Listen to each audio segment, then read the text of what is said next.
নিয়ম রক্ষার ম্যাচও হালকাভাবে নিল না ভারত। মুম্বাইয়ের ওয়াংখেড়েতে শেষ টি-20 ম্যাচও জিতল তারা। ১৭ রান করলেন অভিষেক শর্মা। প্রথমে ব্যাট করে ২৪৭ রান করে ভারত। সেখানেই ম্যাচের ভাগ্য ঠিক হয়ে যায়। বাকি কাজটা করলেন ভারতের বোলাররা। চাপে পড়ে মাত্র ৯৭ রানে শেষ হয়ে গেল ইংল্যান্ড। ১৫০ রানে জিতল ভারত। অভিষেক একাই করেন ১৩৫ রান। তার কাছেই ৩৮ রানে হারেন জশ বাটলাররা। এই জয়ের ফলে ৪-১ ব্যবধানে সিরিজ জিতলেন সূর্যকুমার যাদবরা। সুযোগ কিভাবে কাজে লাগাতে হয় তা দেখালেন অভিষেক। সিরিজের প্রথম ম্যাচে ইডেনে ৭৭ রান করেছিলেন তিনি, কিন্তু তারপরে ৩টি ম্যাচে রান পাননি। ওয়াংখেড়েতে শুরু থেকেই আক্রমণাত্মক অভিষেক। পেসারদের বিরুদ্ধে হাত খোলেন তিনি। একের পর এক বড় শট মারেন। উইকেটের চারদিকে বড় শট মারছিলেন অভিষেক। ফলে তার জন্য ফিল্ডার সাজাতে সমস্যায় পড়েন ইংরেজ অধিনায়ক জশ বাটলার। মাত্র ১৭ বলে ৫০ রান করেন তিনি। অর্ধ-শত রানের পরেও থামেননি অভিষেক। পাওয়ার প্লে চলাকালীন যেমন খেলছিলেন, ফিল্ডিং ছড়িয়ে যাওয়ার পরেও একইভাবে খেলেন। ওয়াংখেড়ের মাঠ ছোট, তা কাজে লাগান এই বাঁহাতি ওপেনার। ৪ থেকে ৬ মারেন বেশি অভিষেক। নিয়ম রক্ষার ম্যাচেও বিনোদন এনে দেন তিনি। একটা সময় মনে হচ্ছিল রোহিত শর্মার ৩৫ বলে ১০০ রানের রেকর্ড ভেঙে যাবে, কিন্তু তা হয়নি। ৩০ বলের পর কয়েকটি বল নষ্ট করেন তিনি, ফলে ১০০ রান করতে ২ বল দেরি হয় তার। শেষ পর্যন্ত ৩৭ বলে ৩ অঙ্কে পৌঁছন অভিষেক।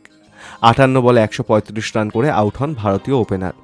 ৭টি ৪ ও ১৩টি ৬ মারেন তিনি। তৃতীয় টি-20তে ফিরলেও উইকেট পাননি, তাই ওয়াংখেড়েতে শামির দিকে নজর ছিল সকলের। প্রথম ওভারে ১৭ রান দেন শামি, কিন্তু দ্বিতীয় ওভারে এসে প্রথম বলেই বেন ডাকেটকে আউট করেন। আগের ২ ম্যাচ ভালো খেলেছিলেন ডাকেট, সেখানেই থামেননি তিনি। দ্বিতীয় স্পেলে এসে ১ ওভারে আদিল রাশিদ ও মার্ক উডকে ফেরান শামি। ২.৫ ওভারে ২৫ রান দিয়ে ৩ উইকেট নেন তিনি। প্রত্যাবর্তনের পর এই স্পেল তার আত্মবিশ্বাস অনেকটা বাড়াবে। এই ম্যাচেও উইকেট নিলেন বরুণ চক্রবর্তী। ২ ওভারে ২৫ রান দিয়ে বাটলার ও লিয়াম লিভিংস্টোনকে ফেরালেন তিনি। গোটা সিরিজে তার বল বুঝতে পারলেন না ইংরেজ ব্যাটাররা। সিরিজের ৫টি ম্যাচে ১৪টি উইকেট নিয়েছেন তিনি, যা দ্বিপাক্ষিক সিরিজের রেকর্ড। বল হাতে নজর কাড়লেন শিবমও। অলরাউন্ডারের কাজ করলেন তিনি। ২ ওভারে ১১ রান দিয়ে ২ উইকেট নেন শিবম। আউট করেন ফিল সল্ট ও জেকব বেথেলকে।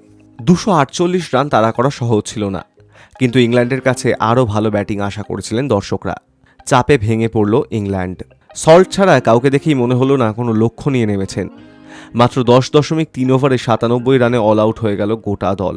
৫৭ বল বাকি থাকতে প্রতিপক্ষকে অল আউট করে দেওয়া মুখের কথা নয়। ৯৭ রানের মধ্যে ৫৫ রান একাই করলেন সল্ট, বাকিরা দলকে ডুবিয়ে দিলেন। তার ফলে যা হওয়ার তাই হলো। ১৫০ রানের বিশাল ব্যবধানে হারল ইংল্যান্ড। Hi news network.